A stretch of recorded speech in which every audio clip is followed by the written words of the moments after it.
बिस्मिल्लाहिर्रहमानिर्रहीम। अस्सलाम वालेकुम students, I am Mohammad Fawad Malik. Students, हम चैप्टर नंबर 14 कर रहे थे और आज हमने जो आर्टिकल करना है उसका नाम है एमीटर। तो आइए आज का लेक्चर स्टार्ट करते हैं।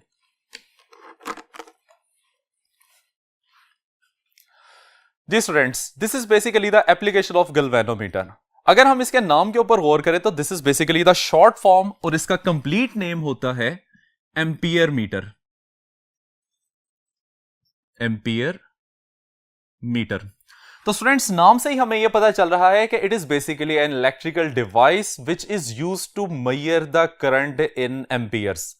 लेकिन स्टूडेंट्स, प्रीवियस आर्टिकल में जब हम गैल्वेनोमीटर को डिस्कस कर रहे थे तो वहां पे हमने ये कहा था कि गैल्वेनोमीटर एक ऐसा इलेक्ट्रिकल डिवाइस है जो कि करंट को डिटेक्ट करता है, उसकी किसी सर्किट के अंदर डायरेक्शन को बताता है और साथ में करंट को भी मेजर करता है।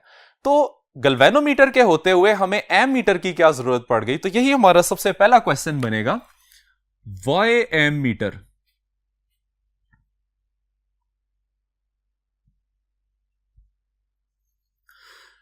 स्टूडेंट्स, जब आप गैल्वेनोमीटर की बात करते हैं तो उससे आप सिर्फ स्मॉलर करंट्स मेजर कर सकते हैं। अगर आपको larger values of current measure करना हो तो हम उसके लिए गैल्वेनोमीटर को यूज नहीं कर सकते।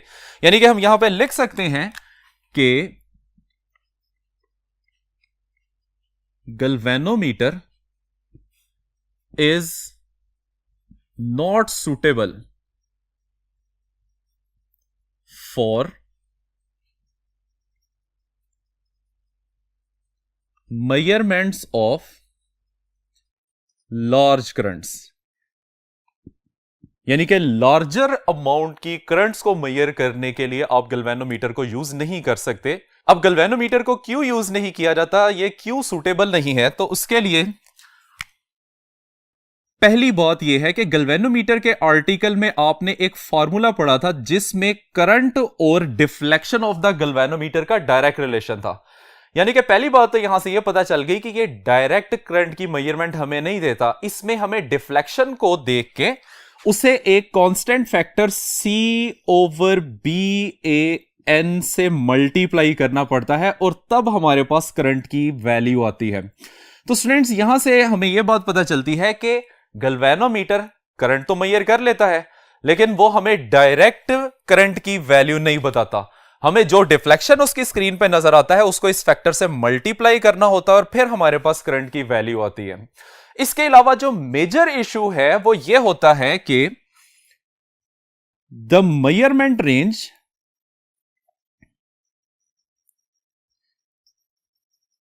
Of galvanometer is very small, approximately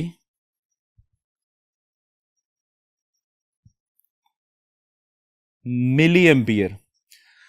यानी कि जो करंट मेजर की जा सकती है गैल्वेनोमीटर के थ्रू वो ज्यादा से ज्यादा मिलीएम्पियर्स में हो सकती है। अब स्टूडेंट्स, फर्ज कर लें कि अगर हम गैल्वेनोमीटर को यूज करते हुए करंट को मेजर करना चाहते हैं जिसकी स्ट्रेंथ 1 एम्पियर के इक्वल है, तो हमें क्या करना पड़ेगा? तो उसके लिए देखिए, फर्ज कर लें कि हमारे पास एक गैल्वेनोमीटर है और इस गैल्वेनोमीटर में मीटर मूवमेंट की रेजिस्टेंस Rg के इक्वल है। Students, meter movement basically coil को कहा जाता है। कॉइल जिस वायर से बना होता है उसकी डेफिनेटली कोई ना कोई रेजिस्टेंस होती है और इसको गैल्वेनोमीटर की इंटरनल रेजिस्टेंस से भी डिनोट किया जाता है। तो यहां पे हम इसको Rg से रिप्रेजेंट कर लेते हैं। अब स्टूडेंट्स, गैल्वेनोमीटर के बारे में अभी हमने कहा है कि ये मिली एम्पियर के करंट को मेजर कर सकता है। तो यहां पे सपोज कर लें कि वो करंट जो कि गैल्वेनोमीटर की निडल को फुल स्केल डिफ्लेक्शन तक ले जाता है उसकी वैल्यू 1 मिली एम्पियर के इक्वल है, जिसको हम 0.001 एम्पियर भी लिख सकते हैं। ये हमारे पास इनिशियल सिचुएशन आ गई। अब अगर हम इसी गैल्वेनोमीटर से 1 एम्पियर करंट मेजर करना चाहते हैं तो हमें क्या करना पड़ेगा? हम 1 एम्पियर करंट प्रोवाइड करेंगे और अगर हम गैल्वेनोमीटर को 1 मिली एम्पियर से ज्यादा करंट देंगे तो डेफिनेटली ये तो जल जाएगा। तो हमें क्या करना पड़ेगा कि कोई ऐसा प्रोसेस बनाना पड़ेगा जिससे गैल्वेनोमीटर में से तो IG करंट ही यानी कि 1 मिली एम्पियर करंट ही पास करे और बाकी का करंट किसी और रास्ते से गुजर जाए। तो इस सिचुएशन में हमें गैल्वेनोमीटर के पैरेलल एक स्मॉलर रेजिस्टेंस लगा के करंट को अल्टरनेटिव पाथ देना पड़ेगा। तो अगर गैल्वेनोमीटर में से 1 मिली एंपियर करंट पास करती है तो बाकी की 0.999 एंपियर करंट उस स्मॉलर रेजिस्टेंस में से पास करेगी, जिसको आप गैल्वेनोमीटर के साथ पैरेलल कॉम्बिनेशन में कनेक्ट कर देते हैं। इस रेजिस्टेंस को RS से रिप्रेजेंट किया जाता है और इस रेजिस्टेंस की वैल्यू गैल्वेनोमीटर की इंटरनल रेजिस्टेंस से 1/100 टाइम्स स्मॉलर हो सकती है, 1/1000 टाइम्स स्मॉलर हो सकती है, 1/10,000 स्मॉलर हो सकती है, या कोई भी वैल्यू हो सकती है, डिपेंड अपॉन के आप गैल्वेनोमीटर को कितना करंट अप्लाई कर रहे हैं। तो स्टूडेंट्स, इस तरीके से गैल्वेनोमीटर का अब का डिफ्लेक्शन हमें 1 मिली एंपियर करंट नहीं शो करेगा, ये बेसिकली हमें 1 एंपियर करंट शो कर रहा है जो कि हमने इसको अप्लाई की हुई है। तो यहां पे स्टूडेंट्स आप देख सकते हैं कि हमने वो गैल्वेनोमीटर जो बेसिकली 1 मिली एंपियर करंट को मेजर कर सकता था, उसको हमने 1 एंपियर करंट मेजर करने के काबिल बना लिया है।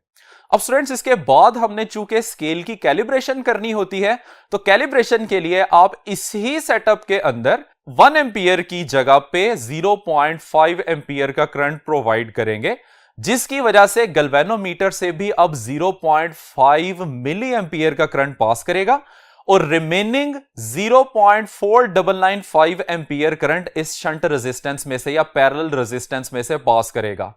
तो हमारे पास जो गैल्वेनोमीटर की स्क्रीन के ऊपर पॉइंट आएगा उसको हम 0.5 एंपियर का नाम दे देंगे। बाकी का डिस्टेंस गैल्वेनोमीटर के स्केल के ऊपर उसको हम इक्वली डिवाइड करके एक कंप्लीट स्केल बना लेंगे और इस तरह से हमारे पास ये एक ऐसा मॉडिफाइड गैल्वेनोमीटर आ गया है जो कि 1 एंपियर करंट तक मेजर कर सकता है। अब स्टूडेंट्स, एक एग्जांपल जरा और देखिए। हम चाहते हैं कि यही गैल्वेनोमीटर 1 एंपियर करंट की बजाय 10 एंपियर करंट को मेजर कर सके। तो उसके लिए हमारी इनिशियल कंडीशन सेम है कि गैल्वेनोमीटर की इंटरनल रेजिस्टेंस Rg के इक्वल है और उसमें से जो मैक्सिमम करंट पास कर सकता है, जिसको हम Ig से रिप्रेजेंट करते हैं, उसकी वैल्यू 1 मिली एंपियर के ही इक्वल है। अब जब आप इसको 10 एंपियर करंट प्रोवाइड करेंगे तो हमें ऐसा अल्टरनेटिव पाथ देना पड़ेगा जो कि गैल्वेनोमीटर में से maximum current 1 milli ampere flow करने दे और बाकी सारे का सारा करंट उस अल्टरनेटिव पाथ में से पास करे। तो डेफिनेटली हमें यहां पे इस रेजिस्टेंस की वैल्यू को पहले वाली रेजिस्टेंस के मुकाबले में कम करना पड़ेगा और अब होगा कुछ इस तरीके से कि 1 मिली एंपियर करंट गैल्वेनोमीटर में से पास करेगा और बाकी का 9.999 एंपियर करंट अल्टरनेटिव पाथ या शंट रेजिस्टेंस में से पास करेगा। स्टूडेंट्स, अब जो गैल्वेनोमीटर की निडल आपको डिफ्लेक्शन दे रही है वहां पे हम 10 एंपियर लिखेंगे क्योंकि यहां पे हमने गैल्वेनोमीटर को 10 एंपियर करंट प्रोवाइड किया है। अब स्केल की कैलिब्रेशन के लिए हम 10 एंपियर को हाफ कर लेते हैं और ये वैल्यू हमारे पास 5 एंपियर आ जाएगी। 5 एंपियर करंट में से 0.5 मिली एंपियर करंट पास करेगा गैल्वेनोमीटर में से, जबकि 4.995 एंपियर करंट पास करेगा शंट रेजिस्टेंस में से। तो हमारे पास ये एक सेंटर पॉइंट आ जाता है जिसके ऊपर हम वैल्यू लिखेंगे 5 एंपियर की। अब with respect to these two values हम सारे स्केल को इक्वल पार्ट्स में डिवाइड करके उसको कैलिब्रेट कर सकते हैं। तो स्टूडेंट्स, यहां पे देखिए कि हमने वो गैल्वेनोमीटर जो कि बेसिकली 1 मिली एंपियर करंट को मेजर कर सकता था, हमने उसमें चेंजिंग करके उसको 10 एंपियर करंट मेजर करने के काबिल बना लिया है।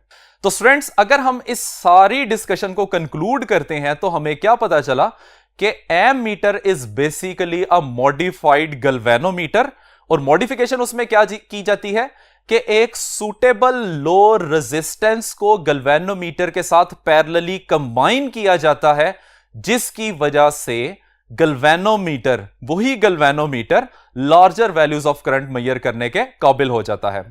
आइए स्टूडेंट्स, अब हम ऑब्जेक्ट लिखते हैं एमीटर का कि ये क्या काम करता है।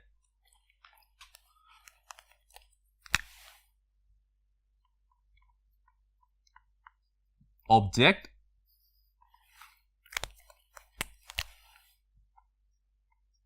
It is an electrical device which measures the current in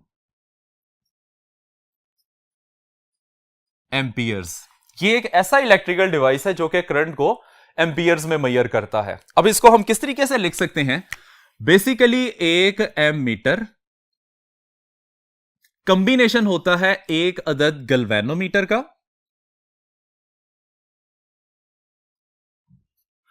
और साथ में एक स्मॉल रेजिस्टेंस होती है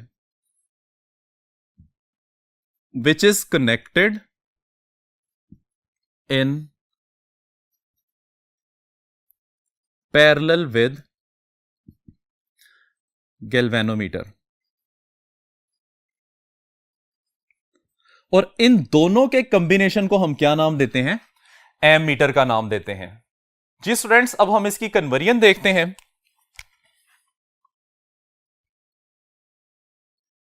conversion of galvanometer into ammeter. Galvanometer को एमीटर में किस तरह से कन्वर्ट किया जाता है? तो स्टूडेंट्स, अभी हमने बात की है कि हमारे पास अगर एक अदद गैल्वेनोमीटर है तो उसके साथ आपने पैरेलल कॉम्बिनेशन के अंदर एक अदद रेजिस्टेंस लगा देनी है जिसको हम शंट रेजिस्टेंस या बाईपास रेजिस्टेंस कहते हैं। गैल्वेनोमीटर की इंटरनल रेजिस्टेंस जो कि उसके कॉइल की रेजिस्टेंस होती है आरजी से रिप्रेजेंट की जाती है और मैक्सिमम करंट जो गैल्वेनोमीटर में से फ्लो कर सकता है उसकी वैल्यू आईजी के ही इक्वल है। ये जो हमने पैरेलल में रेजिस्टर लगाया है its value is represented by R S where S stand for shunt. Shunt का मतलब ही होता है कि एक स्मॉल रेजिस्टेंस जो कि पैरेलल कॉम्बिनेशन में कनेक्ट किया जाता है। अब स्टूडेंट्स, हम इस कॉम्बिनेशन को जो कि बेसिकली मॉडिफाइड गैल्वेनोमीटर या फिर एमीटर कहलाता है, इसको हम यहां पे हाईलाइट कर देते हैं कि this combination is known as ammeter. इस कॉम्बिनेशन को एमीटर कहा जाता है। अब स्टूडेंट्स, अगर हम इसके अक्रॉस V वोल्ट का पोटेंशियल डिफरेंस अप्लाई करते हैं तो V वोल्ट के पोटेंशियल डिफरेंस की वजह से सपोज कर लें कि I is the value of current which starts flowing into the circuit. I वो करंट है जो कि सर्किट में फ्लो करना शुरू कर देगा। और फिर हमें यह भी पता है कि अगर हम इस पॉइंट को पॉइंट A का नाम देते हैं तो at this point I current दो पार्ट्स में डिवाइड होगा। एक वो पार्ट है जो कि गैल्वेनोमीटर की तरफ चला जाएगा जिसको हम IG से रिप्रेजेंट करते हैं और दूसरा वो पार्ट है जो कि शंट रेजिस्टेंस में से पास करेगा जिसको हम IS का नाम देते हैं where I is the current and S stand for shunt. और इस शंट के करंट की वैल्यू क्या होगी? टोटल करंट में से आप IG करंट को माइनस कर दें तो ये शंट में से पास करने वाला करंट बनेगा, तो इसको हम लिख सकते हैं I माइनस IG। अब स्टूडेंट्स, हमें किस तरह से इस RS को रखना पड़ेगा कि गैल्वेनोमीटर में से सिर्फ IG करंट ही पास करे, ना उससे ज्यादा ना उससे कम करंट पास करे। तो इसके लिए हमें इस शंट रेजिस्टेंस की वैल्यू को कैलकुलेट करना पड़ेगा। तो आइए अब हम इसकी वैल्यू को कैलकुलेट करते हैं।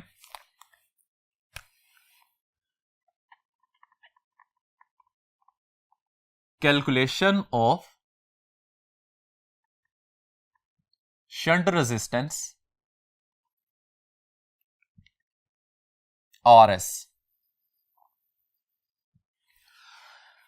अब स्टूडेंट्स देखिए, अब हमारे पास जो गैल्वेनोमीटर है और उसके साथ शंट रेजिस्टेंस है, ये दोनों ही पैरेलल कॉम्बिनेशन में है। अगर गैल्वेनोमीटर के टर्मिनल्स के अक्रॉस पोटेंशियल की वैल्यू हम VG रखते हैं और शंट रेजिस्टेंस के अक्रॉस जो पोटेंशियल ड्रॉप की वैल्यू है उसको VS से रिप्रेजेंट किया जाता है, तो पैरेलल कॉम्बिनेशन में आप लोगों ने यह बात पढ़ी थी कि वोल्टेज की वैल्यू सेम रहती है। तो हम यहां पे लिख सकते हैं due to parallel combination of galvanometer and shunt resistance,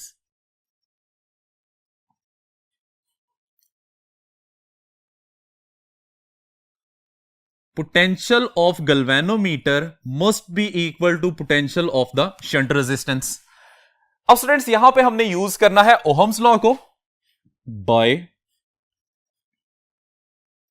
Ohm's law. Ohm's law क्या कहता है? V की वैल्यू आई आर के इक्वल होती है।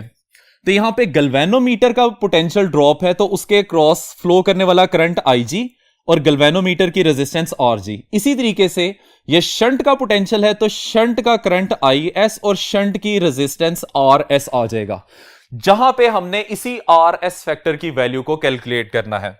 अब स्टूडेंट्स हमें यह बात पता है कि IS की वैल्यू I माइनस IG के इक्वल है।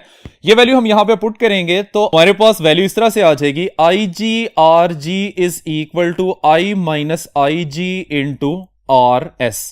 RS की वैल्यू को सेपरेट कर लेते हैं। So RS is equal to IG RG divided by I minus IG।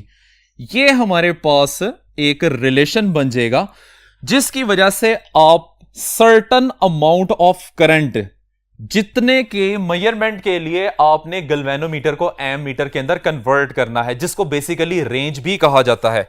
ये हम यहां पे लिख लेते हैं कि this I current is basically representing the range of ammeter. आपने 1 एम्पियर मेजर करने वाला एमीटर बनाना है, 10 एम्पियर वाला एमीटर बनाना है, 100 एम्पियर वाला एमीटर बनाना है, वो वैल्यू यहां आई से रिप्रेजेंट की जाती है।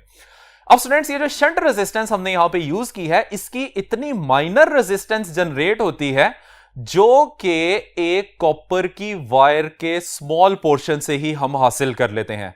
इसकी जगह पे हमें किसी किस्म का रेजिस्टर नहीं लगाना पड़ता, यहां पे हम कंडक्टिंग वायर लगा के इस रेजिस्टेंस की वैल्यू को मीट कर लेते हैं।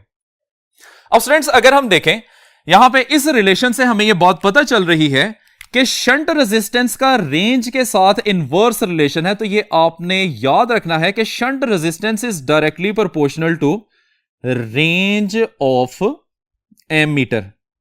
यानी कि अगर आप एमीटर की मेजरिंग रेंज बढ़ाना चाहते हैं, तो जब आप एमीटर की मेजरिंग रेंज बढ़ाना चाहते हैं तो शंट रेजिस्टेंस की वैल्यू को हमें क्या करना पड़ेगा? कम करना पड़ेगा। आइए स्टूडेंट्स अब हम एमीटर की रेजिस्टेंस कैलकुलेट करते हैं। Resistance of ammeter.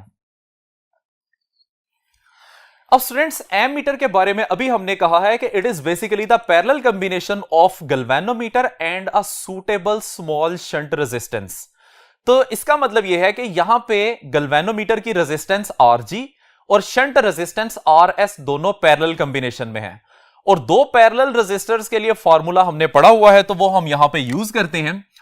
एमीटर की रेजिस्टेंस को हम RA से रिप्रेजेंट कर लेते हैं। तो ये फॉर्मूला कुछ इस तरीके से बन जाएगा, 1 over RA that is equal to 1 over galvanometer की resistance plus 1 over shunt resistance. इसको सिंप्लीफाई करके अगर हम RA की वैल्यू निकालते हैं तो ये किसके इक्वल आ जाएगी? RG/RS divided by RG plus RS। So this is the value of the resistance of ammeter. ये एमीटर की रेजिस्टेंस की वैल्यू निकल आती है। अब स्टूडेंट्स एमीटर की ये जो रेजिस्टेंस यहां से निकलती है इसको बहुत ज्यादा स्मॉलर होना चाहिए। उसकी वजह क्या है? उसकी वजह यह है कि एमीटर को सर्किट में हमेशा सीरीज कॉम्बिनेशन में लगाया जाता है। अब एमीटर को सर्किट में सीरीज कॉम्बिनेशन में क्यों लगाया जाता है? तो उसके लिए देखिए, फर्ज कर लें कि हमारे पास एक रेजिस्टर R है जिसको आपने एक बैटरी के साथ कनेक्ट किया हुआ है और उसके वोल्टेज की वैल्यू V है। तो जब सर्किट को आप क्लोज करेंगे तो हम कहते हैं, सपोज कर लें कि I is the amount of current that is flowing through the circuit. अब स्टूडेंट्स हमने इस सर्किट के अंदर एमीटर को यूज करते हुए करंट की वैल्यू को फाइंड करना है। अब करंट की वैल्यू फाइंड करने के लिए हम एमीटर को यहां सीरीज कॉम्बिनेशन में लगाते हैं ताकि सारे का सारा करंट इस एमीटर के अंदर से पास करे और एमीटर उसकी वैल्यू को मेजर कर सके। अब स्टूडेंट्स जैसे ही आप एमीटर सर्किट के अंदर लगाते हैं तो अब सर्किट की total resistance R which is the resistance of the resistor of the circuit और दूसरी रेजिस्टेंस एमीटर की रेजिस्टेंस बन जाएगी। अब ये दोनों रेजिस्टेंसेस आपस में सीरीज कॉम्बिनेशन में कनेक्टेड हैं तो डेफिनेटली सर्किट की टोटल रेजिस्टेंस बढ़ जाएगी। और अगर हम कहते हैं कि इस सिचुएशन में करंट को I प्राइम से रिप्रेजेंट किया जाता है तो करंट का फॉर्मूला हमारे पास कुछ इस तरीके से बन जाएगा, which is V divided by total resistance, और टोटल रेजिस्टेंस को हम R प्लस RA से रिप्रेजेंट करेंगे। अब स्टूडेंट्स डेफिनेटली हमें नजर आ रहा है कि I प्राइम की वैल्यू I से लेस होगी। अब यहां पे तो अनसर्टेनिटी आ गई या आंसर के अंदर एरर जनरेट हो गया, और ये एरर किस वजह से जनरेट हुआ है? ये एम मीटर की अपनी रेजिस्टेंस की वजह से जनरेट हुआ है। तो स्टूडेंट्स यहां से हमें यह भी बात पता चलती है कि अगर आप एक्यूरेट मेजरमेंट्स लेना चाहते हैं तो एम मीटर की रेजिस्टेंस को नेग्लिजिबली स्मॉल होना चाहिए या फिर जीरो के इक्वल होना चाहिए, क्योंकि जब आप आई प्राइम की वैल्यू में एम मीटर की रेजिस्टेंस आर ए को जीरो कर देंगे तो आई प्राइम आई के इक्वल आ जाएगी। तो स्टूडेंट्स इसमें यह बात आपने याद रखनी है कि जो आर ए रेजिस्टेंस है, R A must be very small. अगर ये ऐसा नहीं है, otherwise it will increase the resistance of circuit and becomes load। और हमने इसको लोड नहीं बनने देना, इस वजह से इसकी वैल्यू हम क्या कर रखेंगे? जीरो के इक्वल रखेंगे। अब जीरो आइडियल केस में बन सकती है, तो हम यहां पे लिख सकते हैं for ideal ammeter R ampere is equal to zero. Actual cases के अंदर हम इसको अप्रोच टू जीरो कर सकते हैं, इसको जीरो के इक्वल नहीं कर सकते। और स्टूडेंट्स इसका कॉम्बिनेशन तो आपने देख ही लिया है कि हम सर्किट के टोटल करंट को मेजर करने के लिए हमेशा एम मीटर को सीरीज कॉम्बिनेशन में लगाते हैं। तो स्टूडेंट्स यह है हमारा आज का लेक्चर। उम्मीद करते हैं कि आपको समझ आ गया होगा। इजाजत चाहते हैं, अल्लाह हाफिज।